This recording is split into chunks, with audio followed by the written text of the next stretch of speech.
also wanted to get your thoughts on mixed asset ETFs, because I'm just looking at it on Bloomberg Intelligence right now. Equity ETFs in the U.S., they have about $7.4 trillion. Fixed income, we're talking about $1.6 trillion.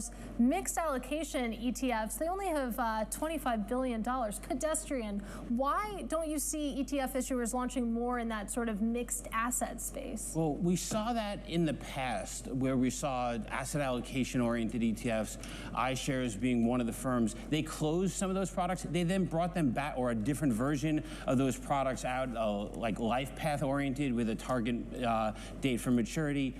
Advisors, it just doesn't make as much sense. It makes a lot of sense for a self-directed investor, but for an advisor, you want to build that portfolio yourself. We find that advisors are coming to Verify for the education to build a product and build a fund of funds, whereas the funds that do it themselves, that hold multiple assets together within a portfolio. But that education can happen. That's a retail, younger audience that I think will adopt to those strategies. So we shall see. Yeah, I mean, look, there's been a lot of attempts at this, and my colleague Joel Weber, who I do the podcast with, has always said, why isn't there an easy ETF where it just invests in everything in one shot?